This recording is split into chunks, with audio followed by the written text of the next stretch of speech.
quel chapitre parle exactement de quoi.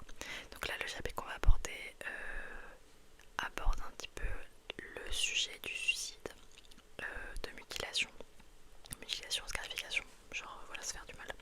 Donc si jamais vous êtes sensible par rapport à ces sujets-là, voilà, j'ai pas envie que ça vous mette mal ou autre, c'est pas du tout le but. Donc voilà, je vous invite à regarder une autre vidéo. Voilà, je préférais quand même le mettre en amont et pas que vous découvriez à la suite. Bref, c'est pas de ouf non plus, mais je préférais quand même faire un petit trigger warning. Ça ne mange pas de pain, mange pas de pain. Je crois que c'est ça l'expression. Bref, je vous laisse avec la suite de la vidéo. Donc on a déjà lu des petites nouvelles.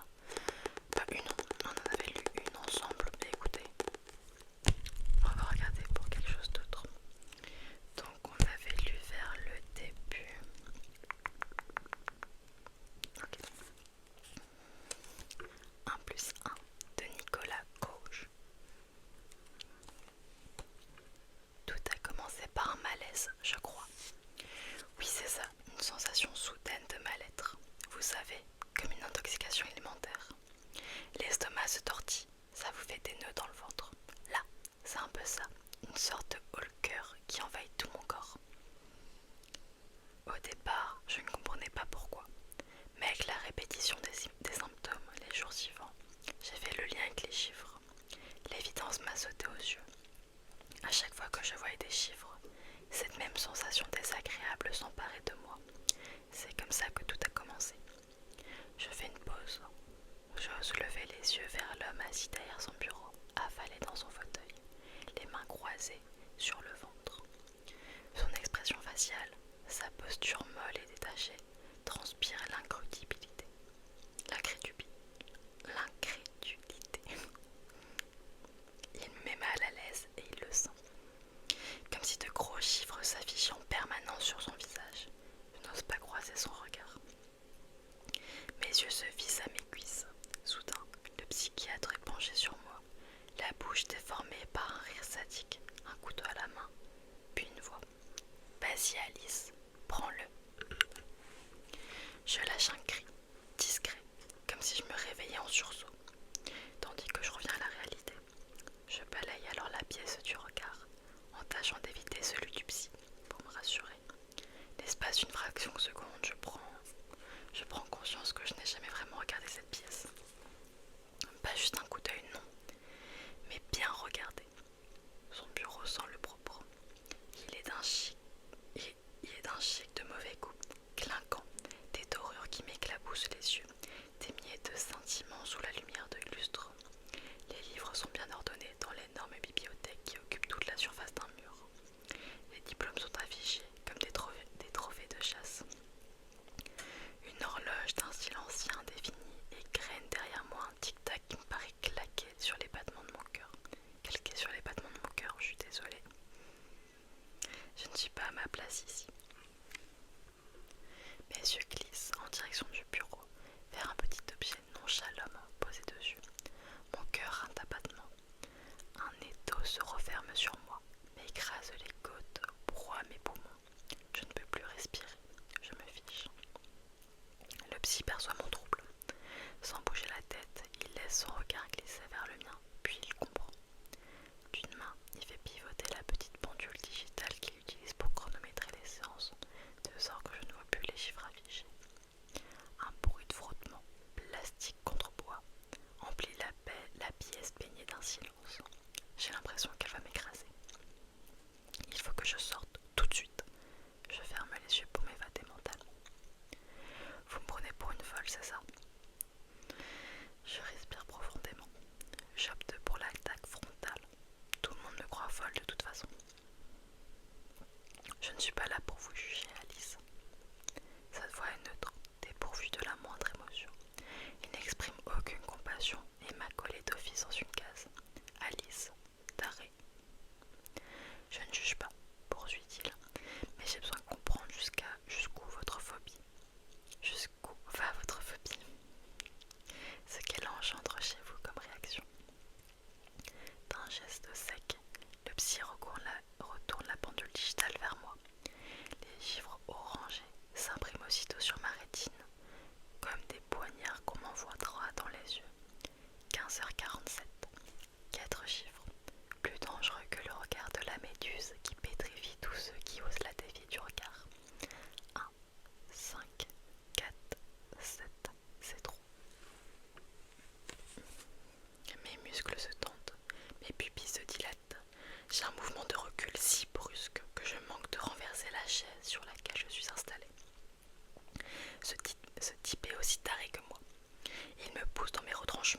je dois me concentrer sur autre chose.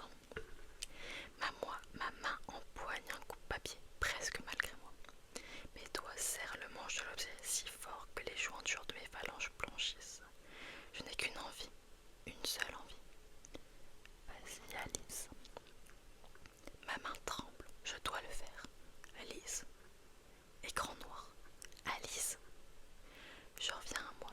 Le psychiatre est assis derrière son bureau, les mains croisées et la pendule est tournée vers lui. Le coupe-papier n'a pas bougé. Tout s'embrouille dans mon esprit. Vous avez une absence, Alice. Vous étiez ailleurs. Cela vous arrive-t-il souvent quand vous êtes stressée? Je ne sais pas, non. Je suis perdue. J'ai envie de pleurer. Ai-je déjà eu ce genre de crise? Que s'est-il passé? Mon esprit semble flotter. Est-ce que ce sont les médicaments que je prends qui me font cet effet? J'ai cru que vous aviez retourné la pendule vers moi pour voir ma réaction. Le psy a une hésitation. Il regarde l'objet. Je crois distinguer un rictus au coin des lèvres. Vous me pensez capable de faire ça? Lâche-t-il. Sa question qui me désarçonne me fait l'effet d'une béquille dans la jambe. Non, je ne crois pas, enfin. Que s'est-il passé lorsque vous avez vu ou cru voir les chiffres, Alice? Je ne sais pas vraiment. Tout est flou. Une crise de panique, je dirais. Elles sont fréquentes, ces crises. Les chiffres sont partout, vous comprenez? À la maison, dans les journaux, dans la rue, les magasins, dans votre bureau. C'est un cauchemar éveillé que je vis au quotidien. Je me sens assaillie de toutes parts. C'est devenu difficile psychologiquement, physiquement, pardon. Crise de larmes, douleurs, crampes, vomissements. Mais moi j'ai l'impression de raconter n'importe quoi. Comment j'ai fait pour devenir tarée à ce point, juste à cause des chiffres? Et les cours, le lycée, comment gériez-vous cela? Mal, évidemment. Je n'y allais plus. Seulement les cours de maths au début, puis tous les autres au bout de quelques temps. C'était devenu impossible de mettre un pied dans une salle de classe. J'allais à l'échafaud à chaque fois. C'est-à-dire, dès le collège, j'étais le sujet de moqueries ou de simples railleries. Lorsque les premiers symptômes ont pointé leur nez, puis ça empirait à mesure que ma phobie grandissait. Vous savez comment sont les gamins à cet âge? Aucune pitié, aucune compassion. J'ai été cataloguée dingo de service, même par les profs. Comment expliquer qu'on a peur des chiffres, surtout à 12 ans? À mesure que je parle, je suis assaillie d'images, de souvenirs surgis des méandres de mon cerveau. Penchée sur ma feuille d'exercice, les chiffres tournent devant mes yeux. Ce sont pourtant que des bêtes opérations, mais aujourd'hui, résoudre ces opérations me paraît impossible. Je ne comprends plus ce que j'ai devant moi. Mon stylo est bloqué, ma main est bloquée. Je ne sais pas quoi faire. Il ne me reste que peu de temps pour rendre ma copie à la prof de maths, mais j'en suis incapable. Physiquement incapable, comme paralysée. Pourquoi? Que se passe-t-il? Je réalise avec effroi que je n'ai fait aucun des exercices du contrôle. Rien. Feuille blanche. Mon cœur tremble.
associer les chiffres à une peur, à une douleur physique ou à autre chose.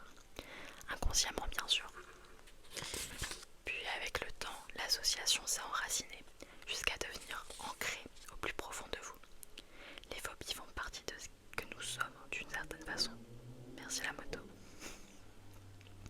On ne peut rien y faire alors? Bien sûr que si. Toute phobie se soigne par la thérapie et aussi par la prise de certains médicaments pour calmer les symptômes les plus handicapants. Il y a une pause. Mais dans votre cas, Alice, cela dépasse de toute évidence la simple phobie. Allongée sur mon lit, je repense à la séance du jour et en fixant le plafond. Là, je suis certaine de n'y voir aucun chiffre. Il est tout blanc. Rien ne vient me perturber. Ça me rassure. Je me sens bien lorsque je contemple le néant. La pièce n'est pas très grande, meublée du minimum vital et pas de réveil. Mais j'ose à peine la regarder. Comme si des chiffres allaient surgir sur le mur, blanc eux aussi.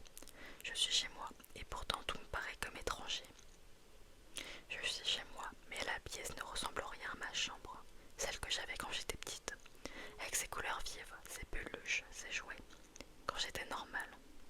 Normale. Ce mot n'a plus de sens. J'ai perdu la notion de normalité. J'ai peur.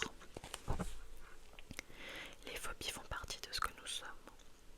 La phrase subside tourne en boucle dans ma tête et j'y cherche un échappatoire dans le plafond. Qui suis-je? Si les phobies font partie de nous, alors cette phobie me définit. Il n'y a pas d'avant, je suis présent, je suis moi, je suis cette phobie.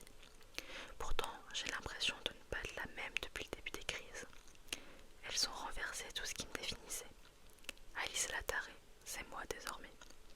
Celle qui a des hallucinations. Malgré tout, je n'arrive pas à croire que j'ai rêvé. Le psy a tourné la petite pendule vers moi, je l'ai vu faire. Était-ce la réalité? Où se trouve la frontière? J'ai besoin d'en savoir plus sur votre phobie, Alice. Nouvelle séance. Le psy a changé de posture. Il est accoudé à son bureau, un stylo Pumon blanc suspend au-dessus d'une feuille blanche. À côté, un dossier, le mien. Alice Jane, écrit gribouillé dessus, avec d'autres informations que je n'arrive pas à décrypter à l'envers. Devant lui, le coupe-papier, le même que la dernière fois, bien en évidence. Le psy l'a fait exprès. Il me nargue. Il ne vaut pas mieux que tous les autres. Car la phobie des chiffres, c'est une notion assez vaste, continue le psy en notant ses lunettes. Je ne sais pas quoi vous dire. Eh bien, est-ce un chiffre ou un nombre en particulier? Le 4, le 7, le 13, le 666. Je ferme les yeux et m'oblige à me représenter mentalement ces chiffres en toutes lettres. 4, 7, 13, 666. C'est le seul moyen dérisoire que j'ai pu trouver pour détourner mon esprit. Par exemple, la tétraphobie est une peur très répandue en Asie. Elle tire ses origines de la prononciation du chiffre 4, laquelle ressemble beaucoup à celle du mot mort en chinois, à tel point que le chiffre est banni de divers endroits.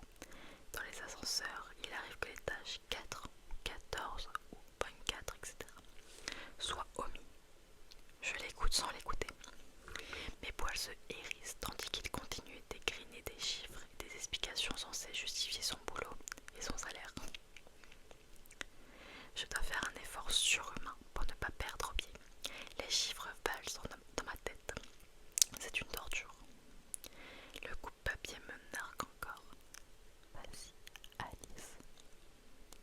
Et le 666 est aussi bien connu des sociétés judéo-chrétiennes. On l'appelle la marque de la bête. Autrement dit, le diable. Il apparaît dans les écritures saintes et dans certaines œuvres religieuses comme la tenture de l'Apocalypse. Danger.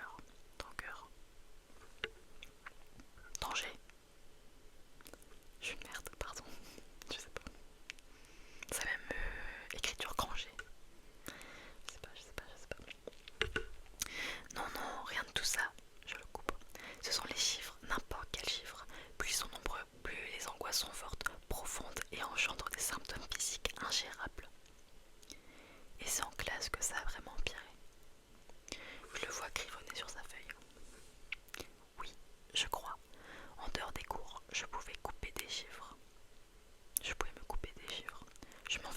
chambre, tourner mon réveil. La simple vue du pavé numérique de l'ordinateur me bloquait. Du coup, je ne l'utilisais plus. Et en classe, impossible d'échapper aux chiffres. Et pendant les cours, que se passait-il? Insiste le psy. Je dois fouiller dans ma mémoire. Cela fait bien longtemps que j'ai quitté les établissements scolaires. Et cette fouille que je m'interdis d'habitude met au jour mes peurs et mes hontes. Je suis sans doute là pour ça, pour extérioriser. Le cours de maths va commencer. J'ai pu rentrer dans la salle parce qu'il n'y a aucun chiffre écrit au tableau.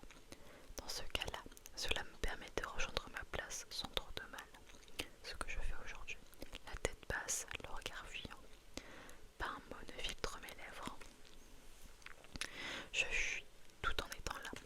Voilà à quoi se résume ma présence en classe.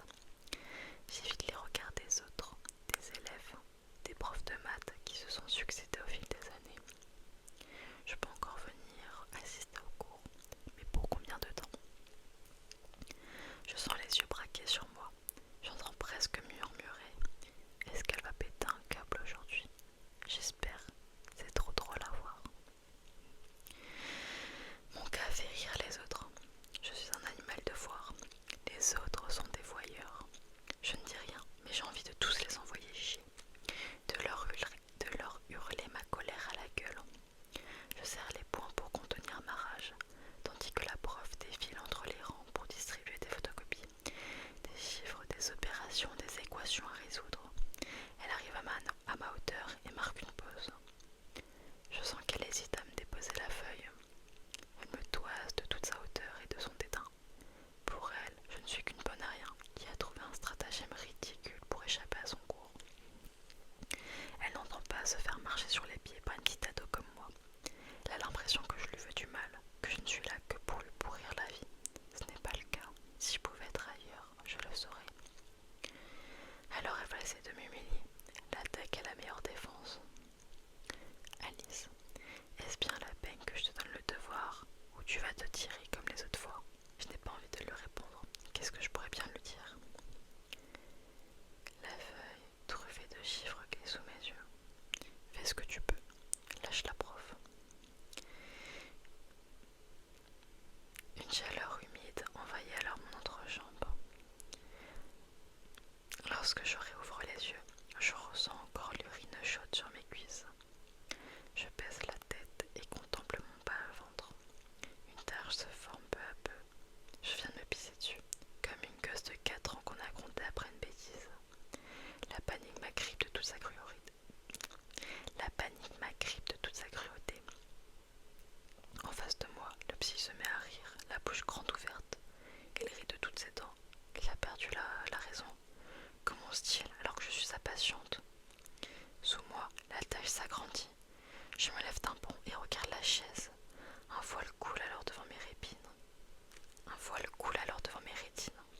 Elle est propre, l'urine n'est pas là. Le psychiatre marque une expression interrogative face à mon geste. Qu'est-ce qui se passe, Alice? Vous avez encore une absence? Tout ce qui suit cette phrase n'est qu'un brouillard dans mon esprit. Assis sur mon lit, je tiens une petite écuelle en aluminium dans ma main. Dedans nagent diverses pilules dont j'ai oublié le nom. Tout ce que je sais, c'est que je dois les avaler tous les jours. Ces médocs sont supposés me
situation, Alice. Est-ce que vous me comprenez? Je hoche la tête. Je sens que je n'ai pas le choix. Le docteur se lève et quitte la chambre sans un mot de plus. Je perçois les cliquetis du verrou. Pourquoi on m'enferme chez moi? Et où sont mes parents? Je ne saurais vous dire le nombre de fois où on m'a fait rencontrer le psy scolaire ou le médecin. Personne ne me croyait. On me balança à la tronche que j'y simulais pour ne pas aller en cours, en inventant des excuses plus tordues les unes que les autres. On m'a même testé pour voir si je me droguais ou buvais, ce qui aurait pu, selon tous ces gens, expliquer mon comportement. J'ai passé des mois et des mois à me faire cataloguer, fainéante, droguée, alcoolique et j'en passe. Les profs m'avaient en horreur, plus personne ne me parlait. Face à moi, le psychiatre avalait dans son fauteuil du bureau, les mains jointes au-dessus de son ventre. Il m'écoute, du moins c'est ce qu'il semble faire. Il n'a pas dit un mot depuis le début de la séance. Ce type me fait peur d'une certaine façon. C'est un bloc inexpressif, froid, presque inhumain. La pendule est détournée dans sa direction. Le coupe-papier est encore là. Je n'ose pas le regarder. J'ai l'impression qu'il va m'appeler. Je préfère fermer les yeux. Alors mademoiselle, vous me prenez pour qui? C'est un souvenir. J'arrive pas à faire changement de dos. Le psychologue scolaire se tient à côté de moi, debout. Je suis assise, il me toise, me teste. J'ai la tête baissée, une attitude devenue habituelle. Je ne regarde plus personne en face, ni le monde d'ailleurs. Vous croyez que je vais gober une histoire de phobie des chiffres? Ça n'a aucun sens, mademoiselle Jan. Je connais bien les phobies scolaires et leurs symptômes. Vous ne me tromperez pas. Vous savez, tout au long de ma carrière, j'en ai rencontré des gamins tels que vous, des petits fainéants qui trouvent n'importe quelle excuse bidon pour ne pas aller en cours. Mais là, je dois dire que vous remportez la palme Alice. Non, mon Dieu, la palme d'or, putain. Le directeur du lycée est sur le point de vous renvoyer, et je dois dire que je n'ai pas vraiment d'autre option que de l'appuyer dans sa décision. Nous allons réunir un conseil de discipline. Connard, je marmonne. Pardon. Je n'avais pas réalisé que ce mot était sorti de ma bouche. Tant pis, au point où j'en suis, ça ne changera pas grand-chose. Le psy ne dit rien et retourne derrière son bureau. Il ouvre un tiroir et attrape diverses feuilles. Mon sort est scellé. Le juge vient de marteler ma sentence. Les adultes ne sont que des connards. Personne ne cherche à me comprendre, je suis qu'un ovni pour eux. Se débarrasser de moi, voilà le boulot de toutes ces personnes. Autant leur faciliter la tâche et le faire moi-même. Quand ils soient parents, s'enquiert le psy. Je réouvre les yeux. Mes parents, aux abonnés absents, ils ne comprenaient rien comme tout le monde. Pour eux aussi, je ne cherchais qu'à sécher les cours. Ils n'ont fait que suivre les recommandations des médecins. J'ai erré d'établissement en établissement. Le psy cherche à lire en moi. J'ai l'impression qu'il veut me mettre à nu, me déshabiller au sens littéral. Ce n'est qu'un connard dont le seul but est de me jeter au médoc.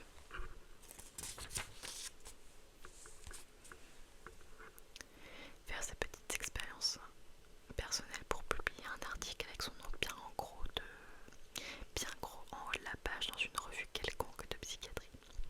Il m'apparaît comme un ennemi, un danger. Un frétiment parcourt mes jambes et grimpe depuis mes mollets pour gagner mes cuisses, puis mon ventre. Des micro-décharges électriques activent mes muscles. Ils se tendent comme des câbles. Les tendons saillent sous ma peau. L'envie m'en serre à nouveau. Elle est là. Elle n'attend que mon lâcher prise. Elle veut s'exprimer et je l'en empêche. Pourquoi? Elle me libérerait. J'ai envie de bouger, de tendre le bras et de saisir l'objet de toute ma convoitise. Le psy remarque mon regard verrouillé sur son bureau. Il se penche en avant et attrape le manche du coupe-papier. Il se lève et contourne son bureau tout en faisant jongler l'objet entre ses doigts, comme un lanceur de couteau prêt à entrer en piste. Il s'approche de moi. Impossible de décrypter ses intentions. Pourtant, j'imprime un léger mouvement de recul. Et là, tout devient clair dans ma tête. Un assassin. Je me lève d'un bond, empoigne la chaise et la lève au-dessus de ma tête avec la ferme intention de l'envoyer costume qui sourit désormais. Ma respiration s'accélère. Il veut ma peau et j'aurai la sienne. Je recule de quelques pas alors qu'il essaye d'avancer lentement dans ma direction. Allons Alice, nous savons tous les deux ce que vous avez fait. C'est pas très joli. C'est pour ça que vous êtes ici, pour qu'on vous soigne. Et ceci est votre médicament. Il me tend le coupe-papier. Je ne sais plus quoi faire. Je demeure immobile. Allez, prends-le. Tu le veux, je le sais. Tu le regardes depuis trop longtemps. Vas-y, je t'y autorise. Je hurle et je lâche la chaise qui s'écrase à grand fracas sur le parquet. Pourtant, le psy continue d'avancer vers moi, le coupe-papier tendu en avant. Sois raisonnable, Alice. Laisse aller ton envie. Tu te sentiras mieux après. Tout sera fini. Je me redresse d'un bond dans mon lit, les yeux écarquillés, prenant une profonde inspiration, comme si j'émergeais d'une plongée en apnée. Une vive douleur derrière le crâne m'agresse aussitôt. Des coups de marteau résonnent dans ma cavité crânienne, et la lumière, aussi meurtrière que des aiguilles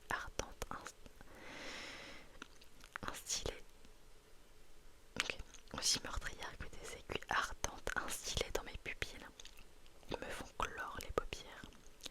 Céphalée et photophobie, les symptômes d'une bonne migraine. Je me cache les yeux à l'aide de mon bras et tente de me lever à la recherche de l'interrupteur. Ma main caresse le mur. Je progresse presque à l'aveuglette. Après une bonne minute de tâtonnement, je prends conscience qu'il n'y a aucun bouton dans la chambre et que les néons du plafond distillent toujours leur violence accrue.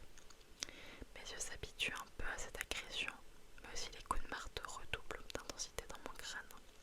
J'ai envie de cogner ma tête contre le mur tellement j'ai mal. J'avance péniblement vers la fenêtre pour descendre les stores et apaiser un peu la lumière vive, mais elle est fermée. Même en la secouant, rien n'y fait. Mes poings tambourine sur les carreaux, une fois, deux fois, trois fois. Les forces me quittent, ou la résignation s'installe, le renoncement. Voilà uniquement de quoi je suis capable. Je me laisse glisser le long du mur vers le sol où je m'accroupis, les genoux collés à mon visage. Et je crois que je m'endors. Car lorsque je réouvre les yeux, la lumière crue n'est plus. Ma chambre est presque plongée dans l'obscurité. Seules des silhouettes se découpent, celle de mon lit, de la table de nuit. Combien de temps s'est écoulé? Ma migraine a disparu, elle aussi. L'ai-je rêvé? Non, c'est impossible, je me souviens de tout, je ne suis pas si folle. Instinctivement, je passe une main contre mon épaule. Je ressens une légère gêne à cet endroit, comme celle qu'on peut éprouver après une piqûre ou un vaccin. Qu'est-ce qui se passe? Quelque chose cloche. Je suis censée suivre une thérapie pour canaliser ma phobie des chiffres et me voilà enfermée. Ce n'est pas chez moi, on m'a emmenée ailleurs, mais où? Alors que mes yeux s'habituent au manque de lumière, je me sens mal. Il me faut quelques minutes pour en cerner la raison. Une sorte de présence malsaine m'enveloppe. Je ne suis pas seule dans la pièce, on m'observe. Je sens des yeux qui glissent sur moi. Ils sont presque palpables. Je suis nue tout en étant habillée. J'esquisse quelques pas excitants vers le recoin le plus sombre de la pièce, le bras en avant. Je sais qu'il y a quelqu'un. Une sensation identique à celle ressentie dans le bureau du psy m'assaille, comme s'il était là. Mais au fond, je sais qu'il n'y a personne physiquement dans la pièce, même si mon esprit est persuadé du contraire. Je sursaute alors qu'un claquement résonne. Sur le mur en face de moi s'affiche une série de chiffres, comme diffusés devant un projecteur. Comme diffusés depuis un projecteur. L'envie de fuir me prend d'assaut. Devant mes yeux, les chiffres par dizaines dansent, sautillent, se rient de moi. Non, arrêtez. Je me retourne pour ôter de mon regard ces chiffres, mais ils surgissent encore devant moi. Vertige, jambes qui tremblent, sol qui bouge. Je tourne la tête de tous les côtés pour mettre fin à cette horreur, mais elle me suit partout. Les vertiges s'accroissent à mesure que les chiffres dansent sur les murs, disparaissent puis reviennent tels les stromboscopes hypnotiques d'une boîte de nuit. Ils tournent. Le sang cogne contre mes tempes.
ne suis plus qu'un squelette.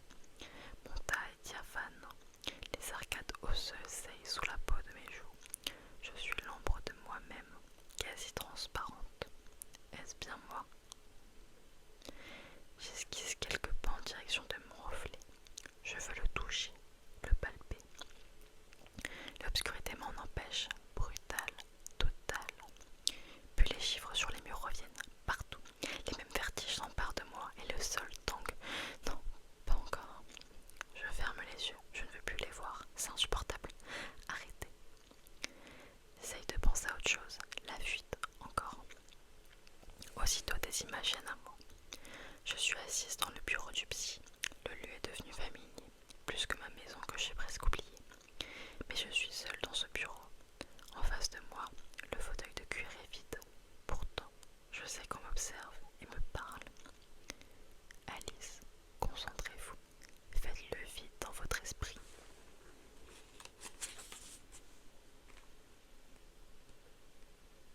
Ok. Je vais voir s'il y en a encore beaucoup, car je vois pas où ça va en venir. Je balaye la place dans tous les sens, mais il n'y a personne. Docteur, je suis avec vous, Alice. Ne pensez plus à rien. Respirez calmement. Inspirez. Soufflez. Je ne sais pas pourquoi je lui obéis, comme si je n'avais pas le choix. Je peux partir à tout instant, quitter ce bureau vide et retourner chez moi. Mais ces mots m'apaisent. Ma respiration se calque sur sa voix. Inspirez. Soufflez. Inspirez. Soufflez. Je me laisse porter par sa parole. Je me sens légère, éthérée.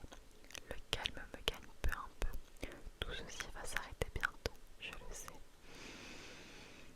Inspirez. Soufflez. Je me sens bien mieux. Puis, ouvrez les yeux. Je m'exécute et hurle. Mes jambes se dérobent sous mon poids. Les chiffres sont encore là, plus nombreux, plus gros, plus violents. Arrêtez! Inspire.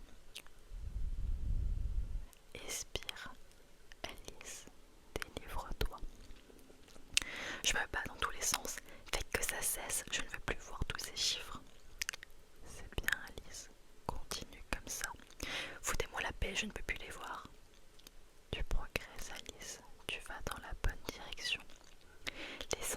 Les sanglots m'étranglent, les chiffres tournent toujours et m'emportent dans leur valse mortelle. Tu veux que tout ça cesse, Alice, n'est-ce pas? Oui, s'il vous plaît. Tu es sûre de ce que tu veux? Arrêtez tout ça, pitié. Bien, Alice, tu as fait le bon choix. La lumière revient, de nouveau apaisante et chaleureuse. Je me tiens au milieu de ma chambre. Je reconnais mon lit. Seul un détail change. Sur la table de nuit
à se mutiler ainsi.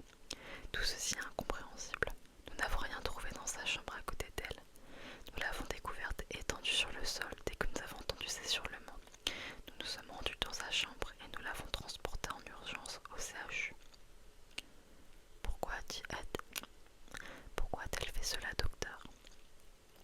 Je crois que c'est la seule solution qu'elle ait trouvée pour remédier à son mal. Sans ses yeux, impossible de voir l'objet de sa phobie. C'était sa manière de guérir sans doute. D'une certaine façon, elle a soigné sa phobie. L'homme et la femme descendent le perron de la petite clinique psychiatrique privée d'un pas lent, quasi solennel.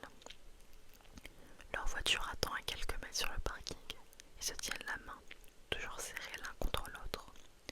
Du premier étage, depuis la baie vitrée de son bureau, le docteur Rimbaud les observe. Il les voit monter dans leur voiture et partir, tandis que les pneus du véhicule crient sur le gravier de l'allée. Ça ne s'était pas si mal passé que ça au fond. Il sourit, puis fait volte-face. Quelques pas le conduisent à sa bibliothèque, dont il tire un album. Son album, celui où il expose son œuvre. Il en contemple la couverture avec satisfaction, caresse le cuir de la reliure avant de s'installer derrière son bureau. Délicatement, il fait glisser les pages une à une, s'arrête sur des images, des hommes, des femmes qu'il a bien connus. Avec Alice, il a atteint une sorte d'apogée, son chef-d'œuvre, et était la patiente idéale pour cela. Il l'avait senti dès leur première rencontre. Il avait pu peaufiner ses techniques grâce à elle. Cela ne fait qu'augurer le meilleur pour ses prochains patients. Face à une double page où sont disposés des clichés d'Alice, étendu sur son lit ou en pleine crise psychotique, il se sent bien. Son doigt effleure l'une des photos prises grâce aux caméras disposées dans la chambre et reste posé dessus un moment. Le temps que le plaisir se distille en lui, qu'il se remémore comment il a réussi à la convaincre de sa folie, à la pousser vers l'impensable. Puis il saisit sur son bureau une dernière image qu'il glisse dans l'album avec une satisfaction quasi orgasmique. Sur celle-ci se détache Alice, alors qu'elle plante dans ses propres yeux un coupe-papier, scintillant de reflets morts dorés dans la lumière des néons. Et voilà. Bon, j'ai peut-être pas choisi le meilleur chapitre, je suis désolée. Après, vous savez que j'aime bien les trucs assez glauques. Donc là, les nouvelles, c'est que des trucs bien glauques. Bon, je pensais pas que ça allait parler de suicide quand même. Enfin, de suicide. Non, c'est pas suicidé, mais voilà quoi. Pas ouf, pas ouf. Bon. Au moins, c'était bien pour les chiottes. Non, non.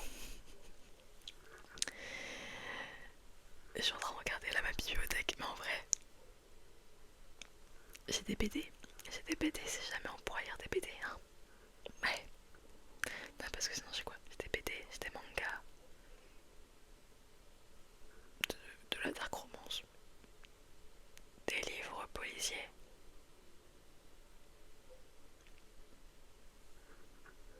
Ouais, un bouquin de développement personnel et après des bouquins, enfin un bouquin aussi en mode... ouais, tout le reste après c'est des trucs policiers aussi ou glauques.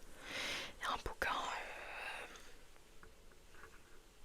plus classique on va dire. Et voilà quoi. Bref, écoutez, on va s'arrêter là. J'espère quand même que la vidéo vous aura plu même si le texte est un peu glauque. Bah après moi perso j'aime bien. Voilà quoi, j'aime bien. Donc voilà, donc si la vidéo vous a plu, n'hésitez pas à vous abonner, à liker la vidéo et à commenter. Ça me fait toujours super plaisir. Si vous avez des idées de vidéos aussi, n'hésitez pas à indiquer tout ça en commentaire. Voilà, je prends tout et bah faites-vous plaisir parce que voilà,